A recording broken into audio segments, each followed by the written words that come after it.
welcome back to my kitchen. Today we're going to prepare these delicious elotes de pan dulce. We all have that special pan dulce that takes us back to our childhood. So if this is your favorite and would like to see how it's prepared, continue watching this video, join me in my kitchen, and let's get started. This is a fun recipe to prepare. I'm going to prepare it on the countertop, but you can use your bowl if you prefer. If you're going to be using the countertop, make sure your countertop and your hands are nice and clean before you get started. We're going to start out with 4 cups of all-purpose flour. Using our hand, we're going to create a crater right in the middle of the flour. Using your favorite active dry yeast, add 2 teaspoons right in the middle of the flour. I'm using 1 packet. This one's 1/4 of an ounce. Add half a cup of sugar, and using our hands, we're going to mix these 2 ingredients with the flour until they're all well integrated. And once they're well integrated, we're going to create another little crater right in the middle. Add 1 whole egg and 1 egg yolk, 1 tablespoon of cinnamon, and 1 teaspoon of ground anise. Using our hand, we're going to begin by breaking down the egg and slowly incorporating some of the ingredients in with the egg. Once it creates a sticky, gooey ball of dough, add half a cup of water. Continue mixing and integrate the remainder of the flour and the other ingredients. Once we have the ingredients well incorporated, we're going to add 1 cup of lard. You can substitute the lard for vegetable shortening. I prepared them both ways, and when I make them with the lard, it gives it a nice flakier texture, similar to a pie crust. You can choose to use whichever one you prefer. Either way, they turn out delicious. We're going to continue kneading for a good 5 to 7 minutes or until we have a nice smooth ball of dough.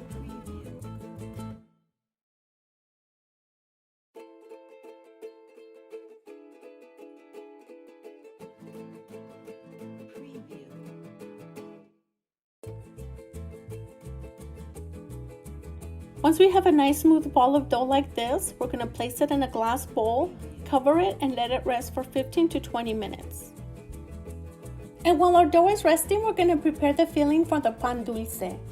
In a separate bowl, we're going to add 3/4 of a cup of all-purpose flour, 1 cup of confectioners sugar, 1/3 of a cup of butter. I like to use the sticks because it has the measurements right on the packaging.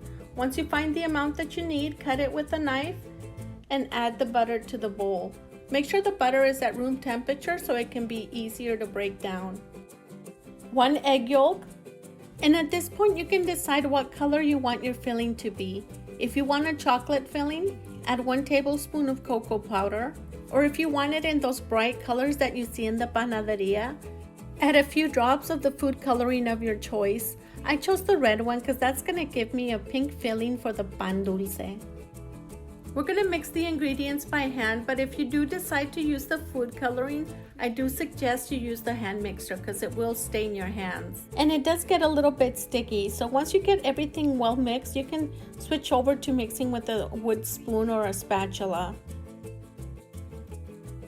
We're going to continue mixing for a good 3 to 4 minutes, and you'll know it's done when it no longer sticks to your hand. This is the texture that we're looking for. It's nice and smooth, and it feels a lot like Play-Doh. It's not sticky, and it's nice and manageable to where when you pick it up, it doesn't stick to your hands. And look at that bright pink color. That is beautiful. Now we're just going to set this aside while we prepare the pan dulce.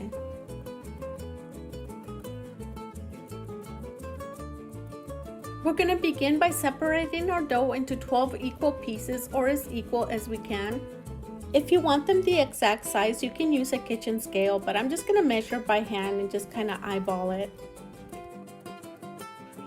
One of the few memories that I have from when I was a little girl is my mom baking pan dulce in her outdoor oven. My dad would create an outdoor oven shaped like a beehive, similar to the pizza ovens that a lot of people have now. But we would use it to make pan dulce.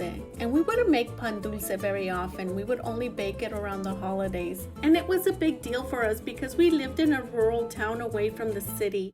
And the only time we would enjoy pan dulce is when our parents would go to the city to purchase groceries. When you live in the city, there's panaderias on almost every street corner. And you go to the panaderias at least twice a day. One in the morning to get your pan dulce for your morning coffee, and later in the evening to get pan dulce to enjoy with a glass of milk before going to bed. Once we have our dough evenly separated, we're going to place 11 of them back into the bowl, and we're going to begin to work with this one. Before you begin, make sure your counter is nice and clean. We're going to sprinkle a little bit of flour so it doesn't stick to the surface. I'm going to begin by flattening it out a little bit with my hand, kind of like shaping a gordita. Then I'm going to place it down, and we're going to roll it out using a rolling pin. We want a nice oval shape. We don't want it to be too thin. We want it to be about 1/4 of an inch thick. Once we have the size that we need, we're going to take a small amount of the filling, roll it in our hand and shape it into a cigar shape. Place it right in the middle of the dough, flatten it out a little bit, fold in one flap, kind of seal it with your fingers, and then fold over the other flap. Using your fingers, pinch close both ends of the pan dulce and seal in the sides. And using a paring knife, we're going to use it to shape our design. And since we're making corn pan dulce, I'm going to shape my design to make it look like kernels on a corn, or as close to it as I can. I'm not a professional artist, but I'm going to do my best.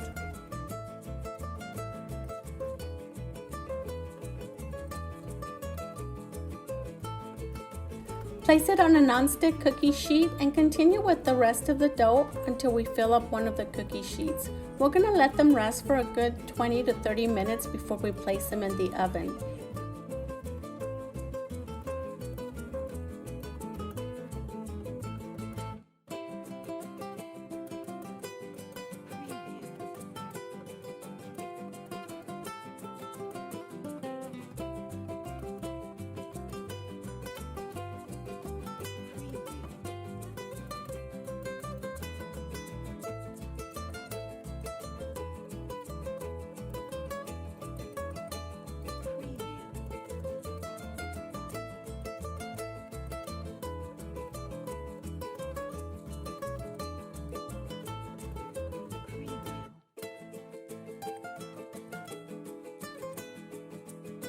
Preheat your oven to 350 degrees and bake them for 25 to 30 minutes.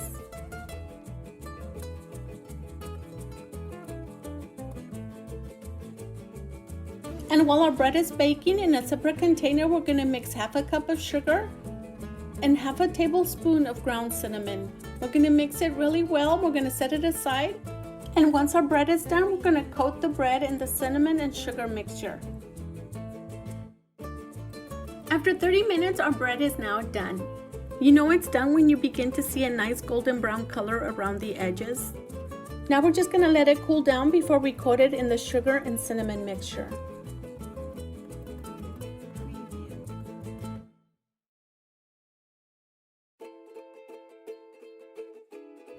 Before it completely cools down, but it's cool enough to handle, coat it in the sugar and cinnamon mixture. When the bread is still a little bit warm, the sugar and the cinnamon will stick better to the bread.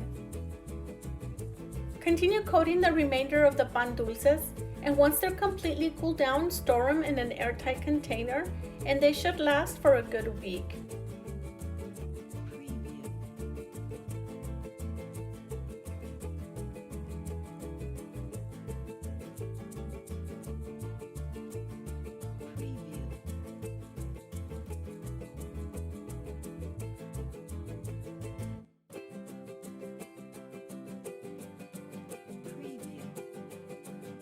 And enjoy with a tall glass of milk, coffee, or hot chocolate. Thank you so much for stopping by today. I hope you give this recipe a try, and if you do, let me know how you like it in the comments. And if you would like to see more videos like this, hit that subscribe button and don't forget to hit that little bell so you can get a notification each time I upload a new video. And if you're already a subscriber, thank you so much, and I'll see you on a different day with a different recipe. Thank you so much for watching.